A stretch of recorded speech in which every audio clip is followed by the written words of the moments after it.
All right, here we are. Come on in, uh, brothers and sisters, neighbors and friends. Come on in. Dr. Lewis, good to see you. Mr. Jolly, good to see you. Good to see. I see some new faces. I see some regulars. Wonderful. Brother Cook, good to see you. I saw your wife at one of our previous webinars. I forget which one it was, but it's good to see the Cooks connected after all these years. All right, everybody, we are on our Wealth on Wednesdays webinar.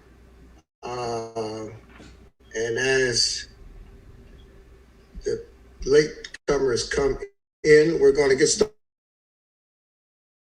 The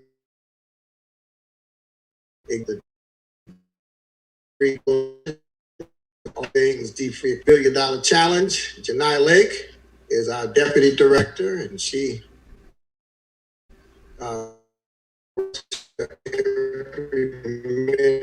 become financially free. I've got a great conversation starting today. Behind the scenes, we've got Michelle and Brian who work on my team, and they just help things happen the way they ought to happen. Listen, Tamika and Janaya, I want to say this. I spent some time in the dfree Online Academy over the last couple of weeks because I've been reading the reports, but I had not really experienced the platform. And so I want to commend you for kind of platform that's user-friendly. And I think now that we've gone through one cohort, or I call it the first round of participants, we've tweaked it, and now we're ready to really launch into the deep and invite all of Black America to come on and go through the dfree process. You think I'm right? I think you're right. I think you're right. We are ready. That's good. The team in Ghana seems to be highly functional. I talked to Angela, and her team is working on helping us get ready for the new campaign that we'll announce in a minute. I'm going to make a short announcement before we get to today's subject, and then we'll do a longer announcement before we close, because I'm afraid if I don't say something now, the people who have to leave early will miss it. Right. But if I don't do it later, the people who are late will miss it. So we'll do a front end and a back end. Are we still doing Monday nights live? Absolutely. So Monday Night Live is still happening, 7 p.m. for our Academy participants and the general public. So you want to come and see how we do dfree and how we experience the movement, then you are more than welcome to join us. And you can register directly from the website. Today's subject is the cannabis industry. And before we get to that subject, and to a young man for whom I have great respect, he's taught me so much just in the last few weeks. In fact, he's taught me a lot in the last couple of days about this growing industry, this growing phenomenon. But I do want to say this. A few months ago, I was invited to both be a speaker and to be on the advisory committee for a Juneteenth Unity Festival. And at that time, the sponsors believed that by Juneteenth, June 19th, it would be a live event at the mall in Washington, D.C. And so they got a permit, and they started inviting artists. I know, Earth, Wind and Fire is committed, and some other entertainers. And of course, as time proceeded, they realized it would have to be a virtual event and not a live event. And so I'm still on the advisory committee, and I pre-recorded some speaking roles at this event on June 19th. And the more I went to these meetings, the more it occurred to me that in the 16 years we've been talking about financial freedom under the dfree banner, we've never really done anything special around Juneteenth. Mm-hmm. And since Juneteenth celebrates freedom from chattel slavery, and we keep talking about freedom from financial slavery vis-a-vis debt, it just seemed like a perfect thing to do, especially since the two of you have done so much work to make sure we have this platform that's free, that people can use to not only celebrate freedom, but actually achieve freedom. As I listened to these testimonies on Monday night, which are phenomenal, anybody who wants to be encouraged that people can do better even before they get a raise from their jobs or they hit the lottery, you need to join us on Monday night at 7:00 and just hear people describe the victories that they're achieving financially. So I decided that since I'm involved in this Juneteenth celebration anyway, and since the dfree Global Foundation is ready to invite all of Black America to the new online platform, that we would do a real push organizationally to invite people to celebrate Juneteenth, not only on Juneteenth, but to use Juneteenth as a launch date for the achievement of our own financial freedom. So I know you've done a little more work on the concept. I threw the concept out. You ladies have put some meat on the bones. Tell those who are with us now where we're going to take our Juneteenth campaign. So first and foremost, we are finally celebrating it. Like we said, we are going to be having a special campaign meeting on this coming Monday, the 17th at 8 p.m. to give folks an opportunity to share dfree. I know there are a lot of people on this webinar that have experienced dfree at some level, even if it's just the webinar series. And so we are recruiting ambassadors to help us spread the word, because again, we don't just want to be physically free, we want to be financially free. And what better way to get that kicked off than Juneteenth? And so we have a special meeting scheduled this Monday. We just dropped the link in the chat, where we will invite you to be a Juneteenth ambassador. If you're interested in sharing dfree, we'll give you all the tools and resources for that. A part of the campaign, our idea is to get as many people as possible to commit to launching dfree within the Academy on Juneteenth or shortly thereafter. So if you're a group leader or if you have friends and y'all want to make a statement around Juneteenth and not just wear t-shirts and have a barbecue, commit to launching a financial freedom initiative within your family, within your community. And so you can learn more about doing that on the 17th. If you missed the meeting, don't worry about it. You'll hear plenty as we make our way from May 17th to June 19th, so that we can really celebrate and take action on Juneteenth to show people that financial freedom is critical to our overall freedom as a people. Right. So this will be a 30-day commitment from May 19th to June 19th. We launch it Monday night. We'll give you details. You don't have to sign up and worry about how to get out of it. You won't be trying to get out of it when you're 90 years old like a Sunday school teacher. But we're trying to pull together all of our friends, all of our supporters, all of our activists, all of our Academy graduates, and collectively recruit, train, and motivate people to do what we know dfree can help us do. So we'll talk more about it Monday night. But if you're interested in knowing more about being a Juneteenth ambassador with and for dfree, let us know. We're going to participate in the national broadcast, the nationals, what do they call that? Stream celebration on Juneteenth. Listen, if for no other reason, you ought to want to see Earth, Wind, and Fire. Now, there's some other artists that are signing up, some that young people know, but it's worth having a Juneteenth just to see Philip Bailey and Berdine White and all of those Earth, Wind, and Fire guys back together. All right, enough for Juneteenth. Yeah, when I was a teenager, and you'll hear this in the interview, I had a friend who wrote numbers and went to jail. And by the time he came out, the lottery was legal. So he went to jail for something the government decided was a good idea. Now that I'm grown, I've got friends that are in jail for selling marijuana. And by the time they get out, marijuana will be legal. Because they changed the name to dress it up. People, they're not calling it marijuana and weed and Mary Jane. It's cannabis now. So we're going to talk with Jay Jackson. Jay Jackson is a young man. He graduated from South Brunswick High School in New Jersey, went to Howard University. outstanding young man, has always been a stand-up guy. I performed his wedding, and I just can't believe that he's grown into this major entrepreneurial business guru around an industry that some liken to the next gold rush. And so, Jay Jackson, welcome to the Wednesday webinar for dfree. James, by the way, is also on the board of the dfree Global Foundation. So he's giving back even as he grows. And James and I had a conversation yesterday about his knowledge related to the cannabis industry.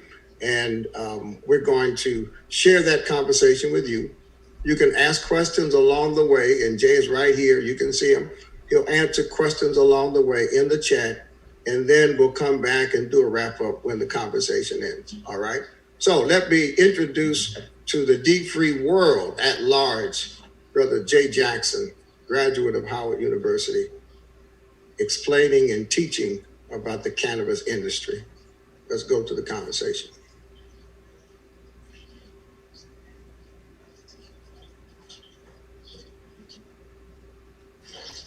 All right, everybody. Hello. Thank you for coming in. Thank you for coming by. Thank you for spending time every Wednesday.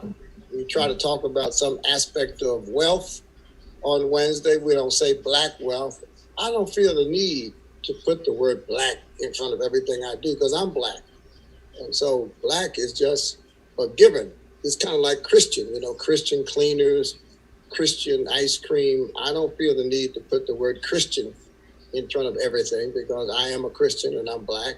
So I just go straight to the topic. And our topic today is one that I wrestled with. I wrestled with it personally.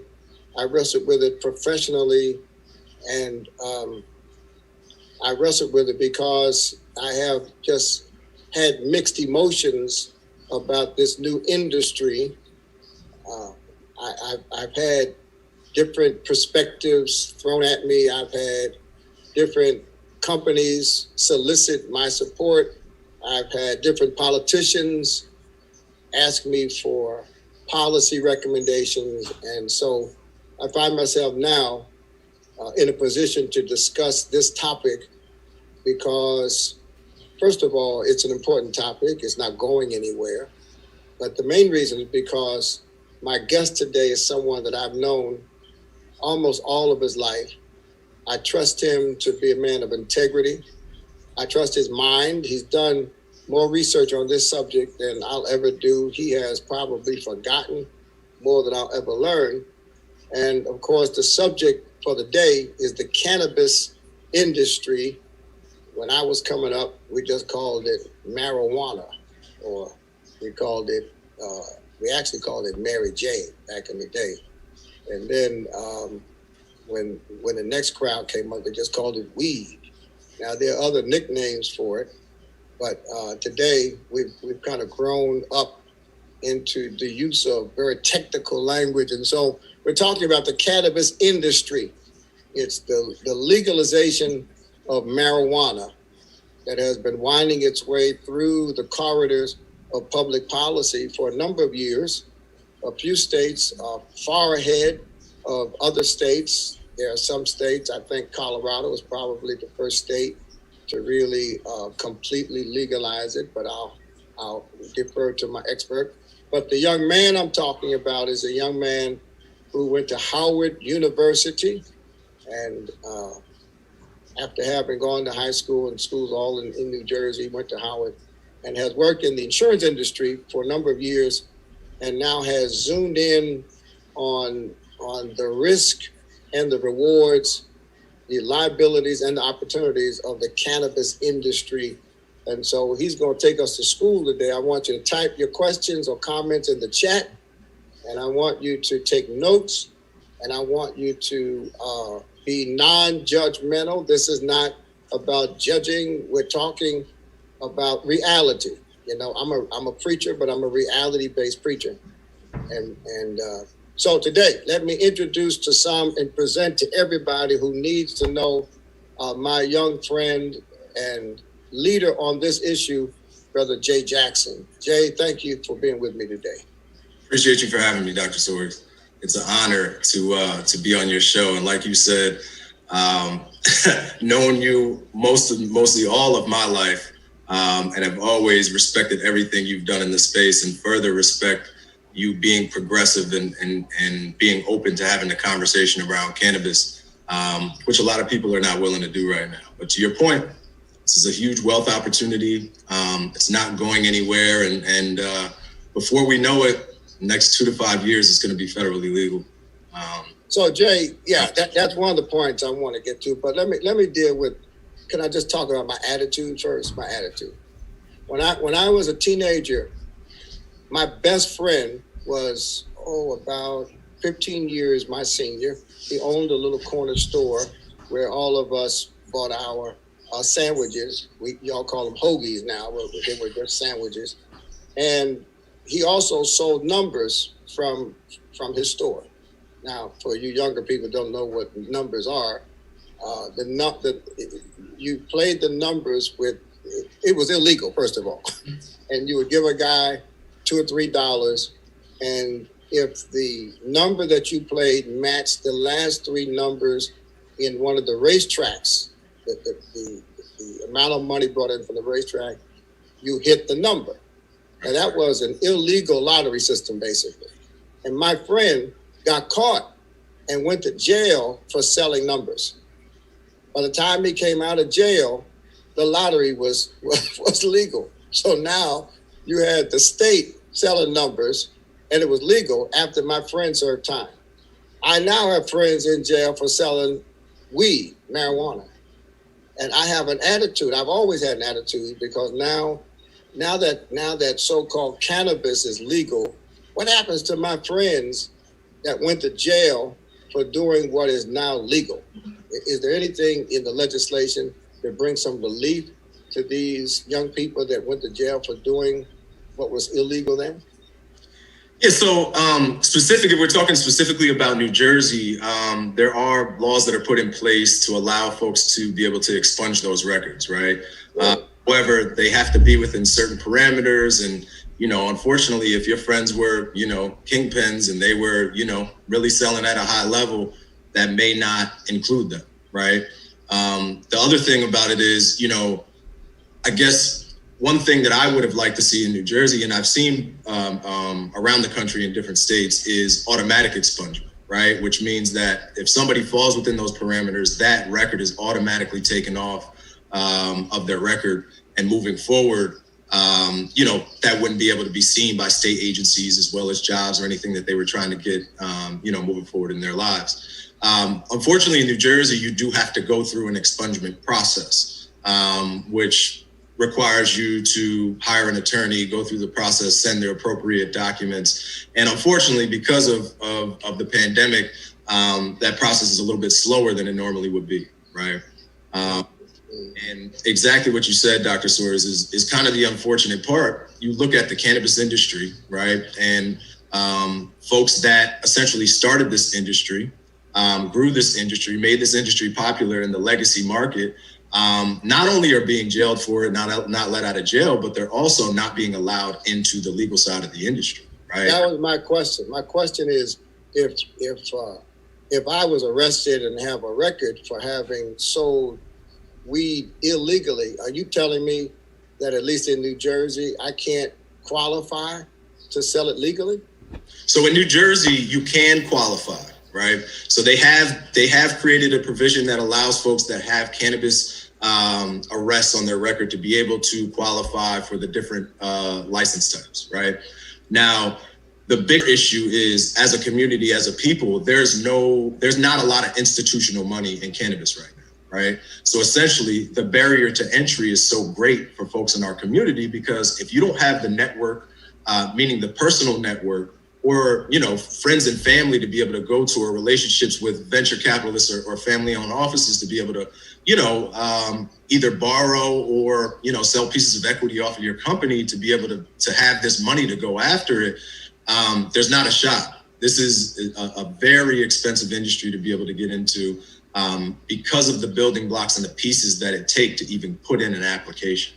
All right, now you just in 90 seconds, you just lost 90% of our audience because you used some technical terms, and I'm going to come back and let you go deeply into them. But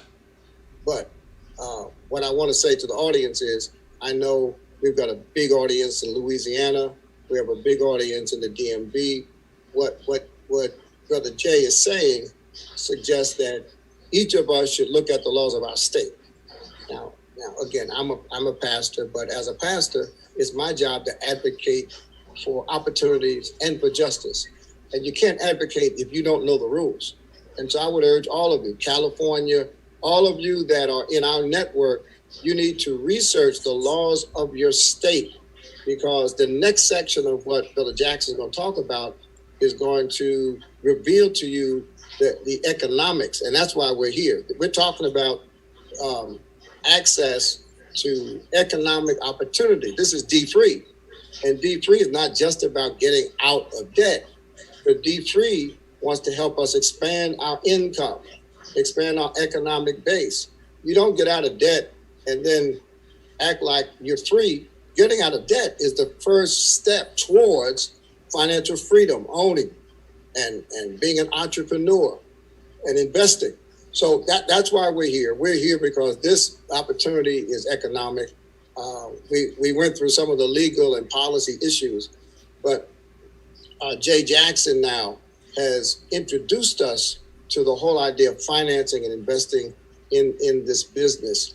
So what you're telling me, I think what you're telling me is this: I've got a big backyard and I can't just go get some weed seeds and plant them in my backyard and open up shop. It's a little more complicated than that. Yeah, it's a lot more complicated than that. And even to dive deeper into what you said, unfortunately, in the state of New Jersey, for even medical patients, you're not allowed to grow any cannabis at home, right? You have other states, you have, Illinois, California, Michigan, number of states that allow home grow specifically for medical patients to be able to grow their own medicine. In the state of New Jersey, you cannot do that.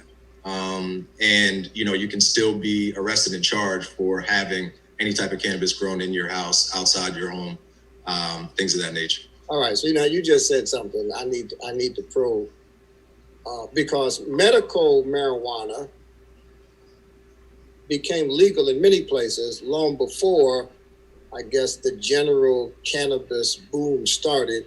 What makes marijuana medicine? Did your research reveal any of that? Because we used it for recreation. Mm-hmm. I say we, I'm talking about my generation. This is not personal confession. but we were introduced to marijuana as recreation. So there was wine, vodka, rum, and marijuana. When did marijuana become medicine? To be honest with you, marijuana has always been medicine. I think marijuana was medicine before it was recreational, right? Marijuana was medicine before it was adult use. So, if you think back to, just the uses of hemp in the past, right? That was used for years, centuries prior to cannabis becoming illegal. And when you think about the medical properties of cannabis, we have an indoor cannabinoid system in our body that lives. Cannabinoids are within the cannabis plant, right? A lot of ways that you think about cannabis, and advocates and doctors alike would say, we're essentially giving our body what our body already has in it and what our body needs, right? So as a lot of people think about, a lot of people think from the scope that they're using it recreationally or from an adult use standpoint.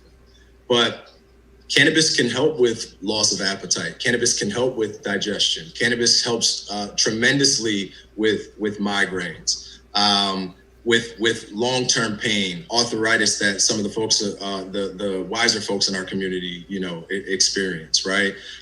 There is so many different things that cannabis, both THC and CBD, are able to provide medically, that it's really endless. And wait, CBD is, I take CBD. I'm taking marijuana. So CBD, and you have to understand CBD and cannabis essentially derive from the same place, right? But the difference in CBD is that there's no psychoactive properties, right? It does not get you high. You will not feel any type of any of the effects that THC brings with it, right? Right. So, but doesn't marijuana use also impair long-term memory? That's what we were always told. You, if you smoke weed when you get old, you won't remember anything. Yeah, listen, there's a number of things that have been told to us about the cannabis plant. As cannabis becomes more prevalent and different research institutions are starting to step in the game more, we're finding out that it doesn't have such an effect on your long-term memory, right? We're finding out for a lot of women that are pregnant that it's actually safe to consume for women that have hyperemesis and different things that could cause actually worse problems for a child, right? So there's a lot of things that are being studied and being found now that frankly people were just afraid to study before. And when you don't know the answer, you make up the answer. And you often make up an answer that makes sense for the community at large, the government, whatever worked at that time to scare people away from cannabis are a lot of the stories that are sticking now. But a lot of the research and a lot of the institutions that are stepping into cannabis are essentially day by day, replacing those misnomers with fact. All right. That's enough of that. Let's go to the money because you're scaring me already. Not to be scared about. Let's talk about economics. Jay, if I want to go into the business, let's walk through it slowly, step by step. Step number one is what? Step number one is doing your research. Step number one is taking a deep dive and figuring out exactly how you want to get into the industry, right? Because there's a few routes to take. You can choose to be plant touching, right? Which means that you're either cultivating the plant, processing the plant, retail, distributing the plant, or delivering the plant, right? You can also choose to come in from an ancillary standpoint, which is similar to what I'm doing, right? Where I'm a service partner of the industry. I provide risk management and consulting services for a lot of the large operators in the world. You do that right now. Correct. And from that perspective, there's a couple ways to think about it, right? So I liken the cannabis boom to, the gold rush, right? You had your folks that got out there with their picks and their shovels, and you had the folks that made the pickaxes, the shovels, and the buckets to be able to supply what the industry needed to be able to bring it to fruition. So you have to decide, do you want to touch the plant or do you want to be in a technology company, a supplier of products that they need to be able to affect the industry from the outside. So it's a kind of supply chain analysis, and you want to figure out what link in the chain you'd like to be. 100%. It's not likely that any entity or individual would be the whole chain.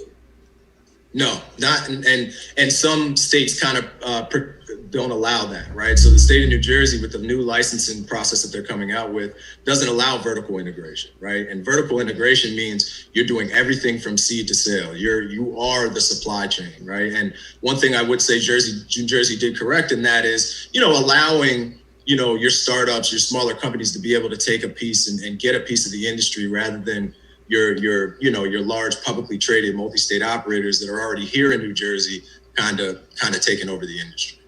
And which part of that supply chain is probably going to be most accessible for the average small Black business owner? Yeah, so most accessible, I would say, just from a standpoint of a lot of work on the front end and less capital intensive, would be micro licenses. So what they've offered in the state of New Jersey is micro licenses for those that there's special consideration on micro license front with one, you have to put it in a community that you live in. Two, you have to be a New Jersey state resident, has to be the majority owner of that company. And you're also, so say if you're in cultivation, you're not allowed to produce more than 1,000 pounds a month. Let's say if you're in retail, you have to fall under a certain square footage, which I believe is 2,500 or 5,000 square feet. So the good thing about micro licenses is, after you've shown that you are, you've been a good company, you've been in good standing for, I believe it's 24 months, you can go to the state to be able to accelerate your license to a full scale license. So there is a path to become full scale if micro is where you want to start. And what about the capital involved in starting a micro license business? Is it expensive? Is the license itself expensive? I mean, what's involved in trying to obtain a micro license? Yeah, so I would say, let me talk from just like a full scale license perspective, and then I'll kind of narrow it down to where the micro license is a little bit different, right? And we talked about kind of the steps that we were taking to be able to get into the application. So, first step is doing your research. Second step would be hiring an attorney that has actual cannabis experience, preferably somebody who has experience with intellectual property and protecting intellectual property, right? Why intellectual property? So, and you have to understand that cannabis intellectual property is pretty much all that you have, right? Number of companies are growing cannabis, number of brands are launching, but what's going to make your brand different, right? You need to, one, have a trademark and intellectual property attorney to be able to trademark your business, and to be able to make sure that your genetics, your trade secrets, those things that are making you different or making you a viable company are protected from other companies. Yeah, right? but weed is weed, right? It's like tobacco, Nope. It's cool. Not like tobacco. Girl. I mean, what could I say or do to distinguish my weed from your weed? Yeah, so there's a number of different things that you could do. And so with the comment, weed is like tobacco, it's not like tobacco in the sense of, listen, I should know more about tobacco, my dad being from North Carolina, but there's a tobacco plant. There's a couple different ways you can go with tobacco, right? You can add a number of things after to kind of change the presentation of the flavor. Cannabis is totally different, right?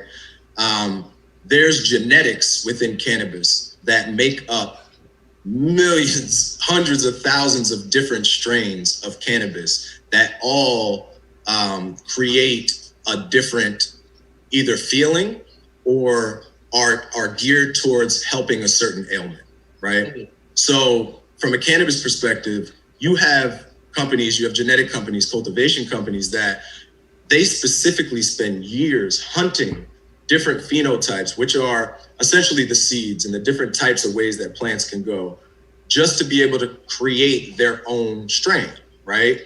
That strain is their intellectual property. That process of how they got to that and the years that they spent in order to get to that, and the strain that they created, which is different than the other 100 strands that are similar to that around the country, is the true intellectual property, right? Yeah, so this is more than just planting a seed, cutting a leaf, and bagging it.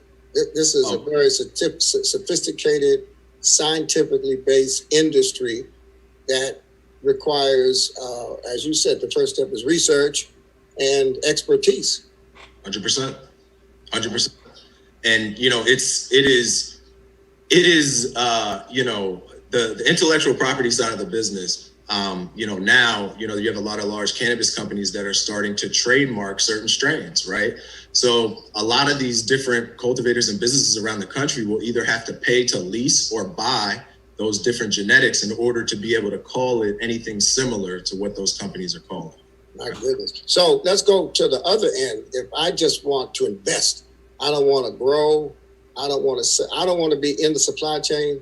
I want to invest in some aspect of the supply chain to get a return on my investment. Where does a guy with $10,000 look to find an investment opportunity? Right. So, listen, there's a number of publicly traded cannabis companies, a lot at this point, where there are some good opportunities as long as you're doing the research with, who are the best companies, what has their financials look like for the past 2 years, what direction are they going in, are they doing a lot of acquisitions? The companies that tend to be more aggressive, the companies that tend to kind of take over more in the space, as long as they're not growing too big, too fast, tend to be, solid investments in the market. Now, a person like myself, I'm more interested in investing directly with private operators, right? Meaning there are private operators all around the country, right? At this point, you have I believe 30 medical states and 15 adult use states, right? Specifically for people that are in our community, why not look at some of those viable Black and brown operators in the cannabis space, which unfortunately make up less than 4% of companies that are owned in the space, to be able to invest in directly. Yeah, I was going to ask you that. 4% of the operators are Black. No, people of color. It's not just Black. Not just Black. I would say we're a little south of 4% from African American ownership perspective in the cannabis. So how do we find them? How do we connect Black capital with Black operators?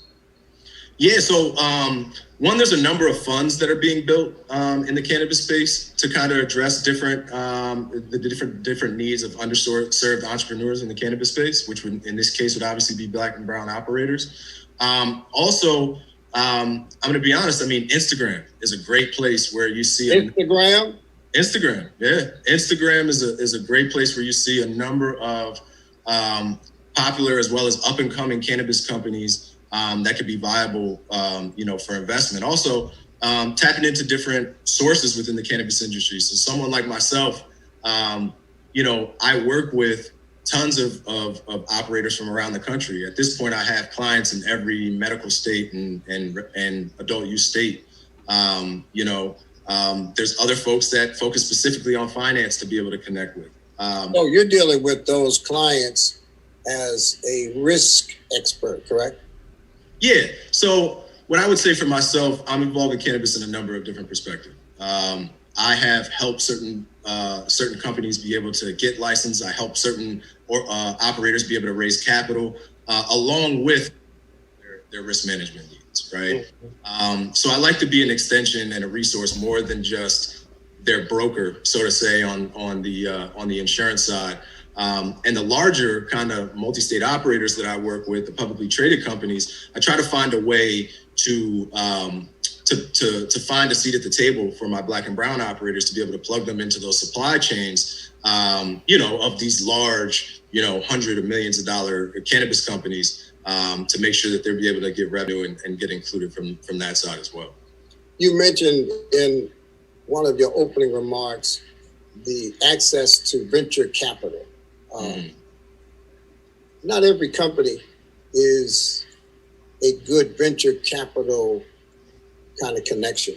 Not every small business should be seeking venture capital. Where do you think in the cannabis industry the venture capital meets? What's the sweet spot for the small cannabis business? It's tough for me to say. Honestly, on the venture capital side, you do have some folks that will invest to a startup, meaning brand new, meaning they don't have financials and haven't produced before. But you don't see that often. Really, you're only going to see a VC kind of jump into somebody pre-licensed or a brand new cannabis company if they have a personal relationship or they have skin in the game from some perspective. Normally, most VCs are going to want to see somebody who's had positive EBITDA, positive growth, kind of year over year for at least 2 to 3 years before they're jumping into the pot. With that being said, I think it has to make sense from both sides, right? And and I know, venture capitalists they tend to be aggressive, right? And I think there are ways to raise capital to make sure that you're keeping more of your equity and more of your ownership as a company. Yeah, that's one of my concerns. A lot of companies are looking for venture capital, but at the same time, they want to hold on to most of their equity. And if you're not willing to give up a big piece of your equity, then you shouldn't even be looking for venture capital. Of course, the theory is that the upside is expanded exponentially if you take VC money. And so it's better to have a smaller percentage of a big pie than a big percentage of a small pie. But I just think people who hear the term venture capital need to have expert advice on their business to ensure that their business is a good fit for venture capital. Yeah. So you're kind of a one-stop shop cannabis industry expert. Sure. Yeah, we can go with that. I don't like to call myself an expert because I'm learning every day. I learn new things every day. I'm constantly learning in the cannabis space. Anybody that tries to tell you they know everything is lying to you. That's what experts do. Experts learn as they correct. But I have been working in the cannabis industry for some time, even while working for corporate America and having connections to the West Coast and working with brands and companies out there. I've been doing it for a while. I've seen a lot. What attracted you to this industry? Honestly, it's my passion for cannabis, and honestly, because I believe that the plant has a ton of medical properties, and should be looked at for alternative methods of treatment. I tell, I'm a medical patient in New Jersey, but also use cannabis recreationally, and a big part of the reason that I say that is so that people can understand that the stigma of cannabis is essentially just a stigma, right? A young, sharp gentleman like myself who's buttoned up and SVP of an insurance firm consumes cannabis. And there's not a lot of people that you can point to in this world that outwork me from a standpoint of in the cannabis industry, in the corporate America world, or actively as a father, right? I think we need to speak up about the facts that a lot of the lazy comments and stoner comments are not in step with where we are in today's society. So those are really the things that drove me to cannabis. And honestly, just seeing, people's life improve from using cannabis medicinally. And also seeing the opportunity of building wealth for specifically our community. Cannabis is a $20 billion industry at the end of 2020. That's 40% raise over a year prior. When you start looking at that, this is something that is only going to happen one time. You're not going to see a boom like this, and I liken it to the boom of tech. You're not going to see an industry that's growing this fast, affording this amount of possible wealth in our lifetimes again. And that's my main thing, to spread the message for people to get educated and figure out how you want to get into the industry to be able to impact lives around you. Is this a global phenomenon, or is this pretty much an American phenomenon? No, it's global. You have to look at, Mexico is federally legal, Canada federally legal. You're going to have a number of different countries that start to decriminalize and then make it federally legal. Absolutely. I mean, when you talk about when you look at places like Israel, I mean, those guys are far along in their research of cannabis on the medical side than pretty much anybody in the country, Right. Anybody in the globe. You use the term federally legal. There is some tension here because in a state like Colorado, for instance, that came on early for adult cannabis use, there's some conflict between state laws and federal laws. You can be innocent on the state level and you can be convicted on the federal level. Where is the United States as it relates to synchronizing the federal legalization with the state legalization? Yeah, I mean, I think we're still some years out. I think everybody's intention is starting to go in the right direction. You have Chuck Schumer, who is reportedly preparing a bill for federal legalization to be put forth. I'm thinking sooner than later. You do have certain legislation, such as safe banking legislation, which I think will help steer towards federal legalization, which will at least allow banks and financial institutions to be more comfortable about getting into cannabis before federal legalization, which in turn will help put more institutional money and allow, federally FDIC insured banks to actually start lending and start receiving cannabis dollars. Yeah, that's one of the challenges. I'm in banking, and if the federal government says that a certain business like cannabis is illegal, then federally chartered banks are taking tremendous risk in having money flow through their institutions that support an illegal industry from a federal perspective. And so I guess now there's a lot of cash being exchanged. What about cryptocurrency? Is that, people covering their operational costs with Bitcoin or XRP or another big crypto? Yeah, I mean, cryptocurrency is, starting to be prevalent in the marketplace in general. We are starting to see it a little bit more in the cannabis space. But again, I think, some folks are kind of jumping into that niche, but I think some cannabis companies are already under the understanding that, hey, we're already federally illegal. Let's not make things harder by then add crypto to the mix. Trouble, yeah. Which then, yeah, but of course it is used by some operators. I think, we spoke about kind of the line between federal and state. And just to dive a little bit deeper, it's funny because if you're a legal company, meaning you have a license within a state, let's say here in New Jersey, you still have to file state and federal taxes. So even though, because that is how you will get immediately in trouble with the Fed, is if you're still not filing taxes. And it's funny to think about. It's not legal, but you still have to file federal taxes. And the portion that comes into, and this is just information for everybody, and also to do research if you're thinking about getting into the cannabis industry, there's something called 280E tax in the cannabis industry. So normal business write-offs that you have as a normal business, where you're able to write off the taxes, your property taxes, everything that relates to your business. In cannabis, the only thing that you can write off are expenses that are direct result or directly involved with your cost of goods sold, right? So a lot of the things you can write off normally for a business are not write-offs. Wow.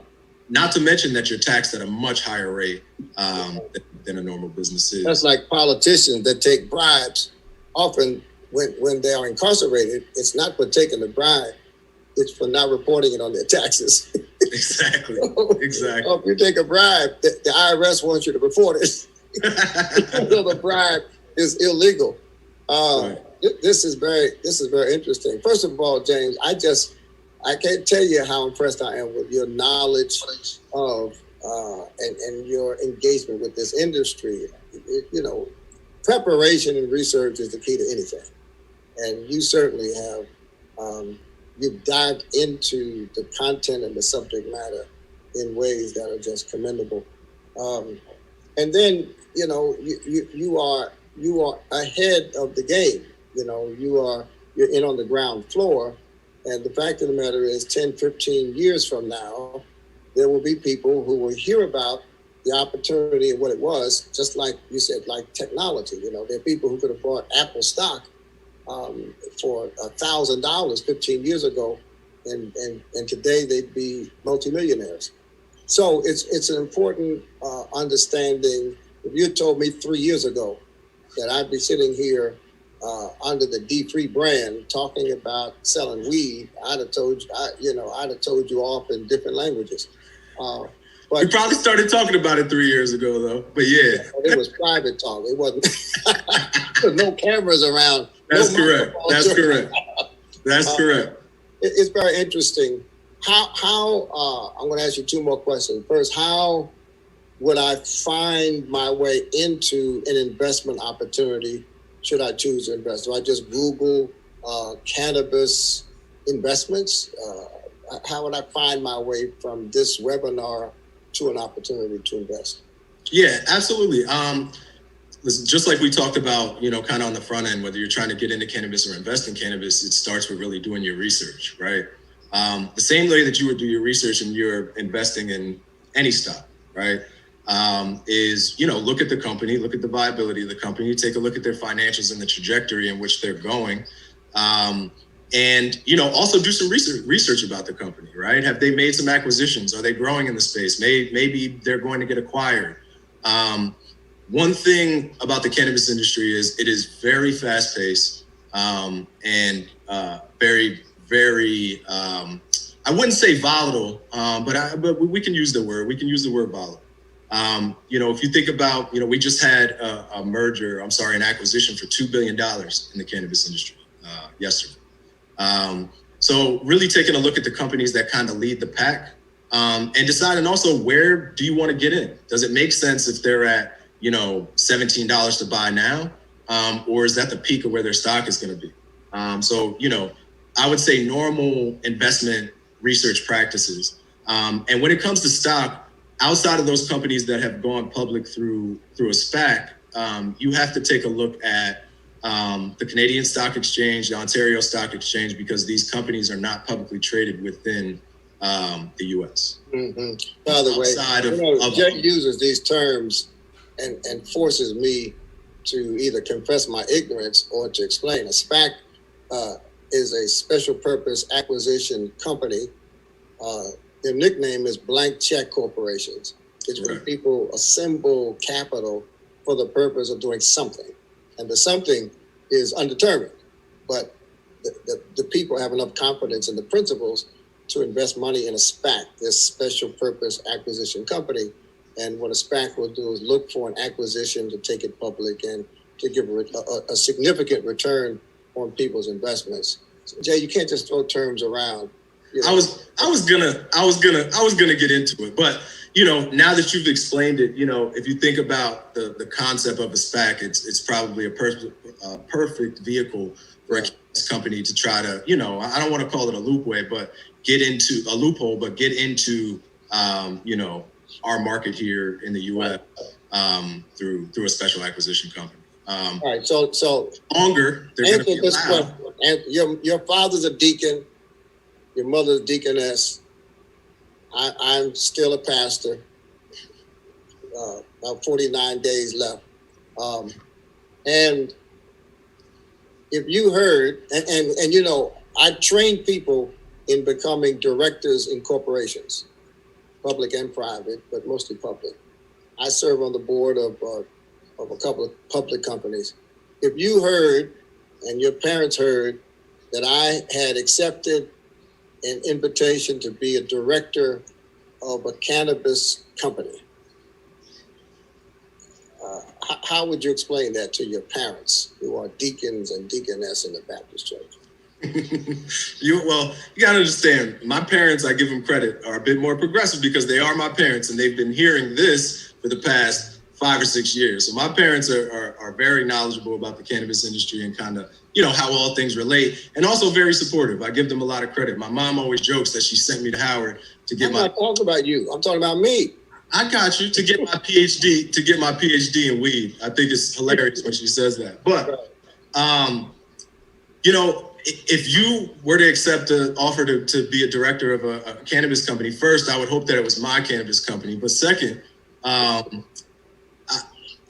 you have to look at, you have to liken that to just a fast growing industry. I mean, honestly, you just have to say Pastor Soares is getting in on the front end, right? He's making sure that he's part of the conversation, and just in knowing you and your history, I'm sure that whatever company you chose to set on, whether that was large, middle market, or small, knowing you, it would probably be a publicly traded cannabis company, that you would find a way to make opportunities for the people in your community, right? You would find a way to tie back the education, the economic value, and just the overall opportunity to folks that are in our community, right? Because I think that's the main thing that's kind of missing, and why I'm so passionate about it is this is something that I don't want our folks to miss out on, right?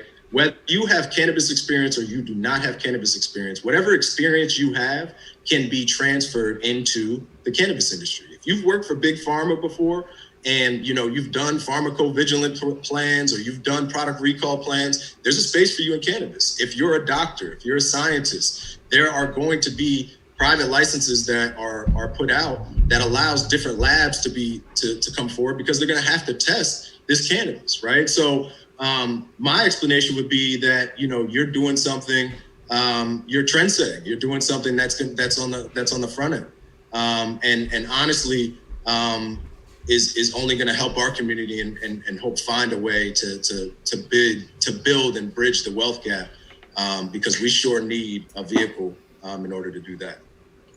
Well, there's no question that this is a growing industry. It's not going away. There are proven benefits to the products. It's complicated. It requires research and great expertise. And I, again, commend you for being one of our leaders, in our thought leaders, and one of our professional resource leaders. We're going to have more of these conversations. I've got to figure out a way to help more people understand it. The only thing worse than not knowing is having access to knowledge and not accessing the knowledge. And this is something that it cannot be ignored. It cannot be swept under the rug. And there are going to be winners whose victories could have been expanded if more people had known about it. And that's my job. My job is to connect opportunity and information to our community for the betterment of our people. So suffice it to say, that's all we have time for today. What haven't you said that you would like to say to ensure that the most important things on your mind have been a part of this conversation? Yeah, I think in closing, I just want to speak to everybody in our community, specifically the wiser community. I say wiser because I don't say old. Y'all are wiser, been around longer, know a lot more than we do. Is open your mind and hear this conversation, right? Really be open to this conversation. And trust me, I understand the stigma that comes along with cannabis. I understand, for centuries, even in the state of New Jersey, the Black community has been arrested at 3.5 times the rate of our white counterparts. We've been, unfortunately had to pay the brunt for the war on drugs, right?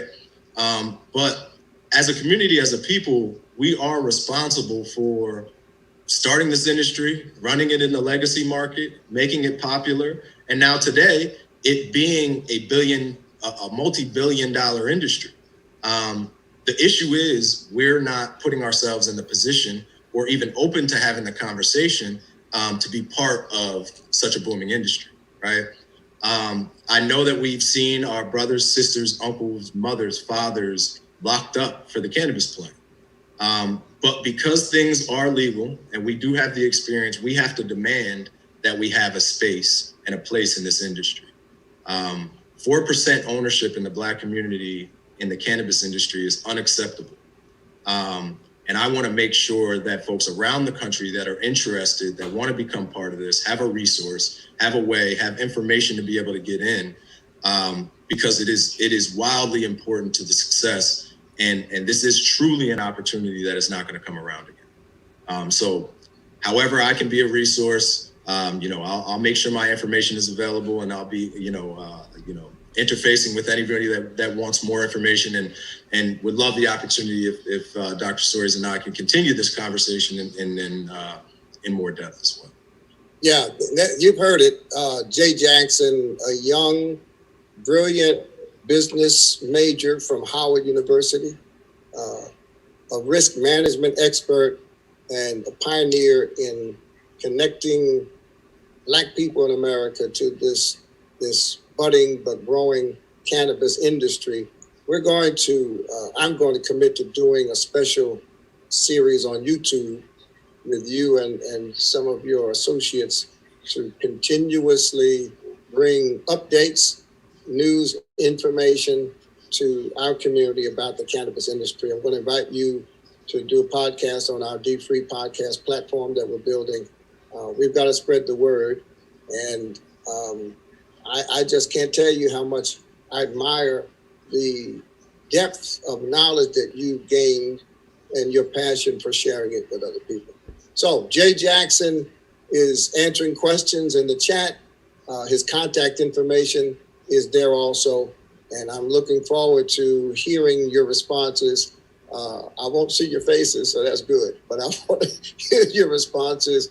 And if one or two people had questions answered that they've been wondering about, then certainly this has been worth it. So all the preachers out there, we'll pray for each other. All the deacons and deaconess and missionaries, just know it's 2021, and this is our new reality. Don't judge. If you're not into it, if you don't believe in it, just ignore it. But for those who refuse to ignore it, we want to be a great resource for you in terms of your method, your motives, and your outcomes. So God bless you. Thank you for joining me today. Don't forget, I'm looking for dfree Juneteenth ambassadors. What that means is this: we're launching a special 30-day project, and I need people who will help us between next week in Juneteenth. Juneteenth is June 19th. And I'm having a special webinar Monday night to invite people to help us not only celebrate Juneteenth on Juneteenth, which we're part of a national Juneteenth Unity Festival, but we're asking people to sign up to help us get our people involved in the dfree online academy. So Juneteenth is not just a day, but Juneteenth is a time of transition from living paycheck to paycheck and wondering what our future looks like, to really empowering and equipping ourselves and our families, our churches, our sororities, and our fraternities, so that by the end of the summer, what Juneteenth will mean is more financial freedom.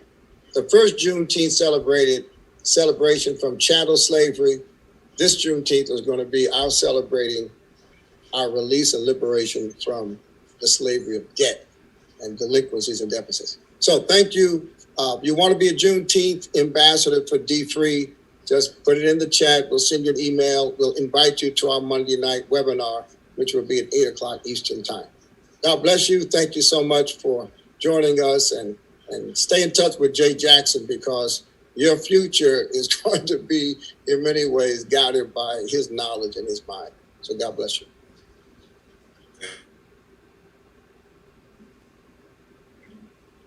All right, folks, listen, it's 1:02, and that means it's time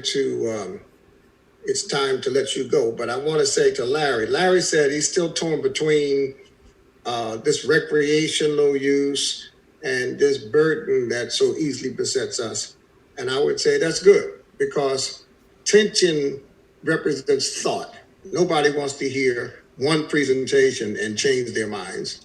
On the other hand, no one should be disconnected from a guy like Jay if they're looking for answers. So today, like most times, we're not asking anybody to do anything they otherwise would not do. What we're asking our community to do is to do our homework, to think it through, and pick the options that are best for you and your family. Jay is not here to promote his own company, but we do need to know, Jay, a lot of folk want to know, how do they reach you? I think we need to tell them that. I'm trying to turn my video back on. Okay, here we go. Coming back. There we go. So, everybody feel free to reach out to me on IG, on Instagram. I'm at JAYJAX80. I also put my email in the chat, jej@mepinsurance.com. I'll even give you guys my cell phone number. Feel free to reach out, shoot texts. I prefer over calls, but whatever works for you. 908-705-3944. I want to make myself accessible to those that want this information. I know a lot of people have been asking questions about my company. So, I am SVP of Mark Edward Partners. I work specifically as the head of global cannabis there. From an entrepreneurial standpoint, I am the CEO of a company that is going out for our cultivation and microprocessing license in the state of New Jersey, to be headquartered in New Brunswick, New Jersey. Those that want more information on my company and what I'm launching and some of the things that I'm working on, please reach out to me offline. Love to give you information on what I'm working on, or be a resource to try to help those get involved that want to be involved. Yeah, Jay, one of our key dfree churches is a church called The Luke in Humble, Texas, right outside of Houston. The pastor is Dr. Timothy Sloan. His wife is Dr. Sonia Sloan, who is a medical doctor, and she is going to be a part of our series. She was on today. She's got a lot of information about cannabis. She's going to be a part of the series that we do for YouTube, teaching people about the supply chain, the investment opportunities, and all of the cannabis-related content that you and I are committed to sharing. So, Dr. Sloan, thank you for your willingness to be on. You've been on the team now, because your church was dfree Church of the Year. I think the second year we did dfree. So we thank God for you. Thank you, Jay. You were great. Thanks for the chat and the questions. Listen, Janai, Tamika, exactly what's going to happen Monday night at 8 o'clock? Monday, quick update. We'll talk about Juneteenth. We'll talk about the connection between justice and Juneteenth, and then we're going to connect it back to your journey to financial freedom. Give you about 5 different options of ways that you can support our initiative going into Juneteenth, whether you're an influencer and you just want to spread the word, if you're a leader that wants to lead a class, if you just want to volunteer with the dfree team, if you want to donate. We have a few different ways that you can get active, but we want to take action starting Juneteenth, and you will learn about all those options on Monday. Good. And let's show a little clip from the Academy itself, so people will know how unique this is. Here's what's unique. What's unique is, there are some online resources that you can just turn on and watch, right? Right. And there are other online resources that that you can actually go through. This is the only online resource that you can actually bring to your home, or bring to your church, or bring to your community, fraternity, sorority, and use it live yourself. So you can facilitate it, you can use it, and so it becomes a supplement to what you can do with your own constituency. There's nothing else like it, and it's free. Right. And you don't we'll have to demo that on Monday night so you can see the power of that. I think it's just brilliant the way it's been done. So listen, I'm a quote Tamika Stembridge. We want to be dfree with money and dfree with time. That means we budget our money and we budget our time. So thank you. Get in touch with Jay Jackson. If you lose his contact information, you can always hit us at info@mydfree.org. And he's on our board. In fact, he's the treasurer. You can see why, because he's rich, on his way to getting more rich. Whoopi Goldberg is his next door neighbor, so he's doing all right. He's not here. So now you're gonna don't go Googling, folks. We're not those kind of people. Don't go Googling trying to figure out where people live. Well, but no, we're good. I knew we were getting out of that conversation without that. So. All right, folks. Listen. Have a marvelous Wednesday. Have a great rest of the week. We'll see some of you, hopefully a lot of you, on Monday night. On Monday. Absolutely. All right. Thank you, guys. Have a great day.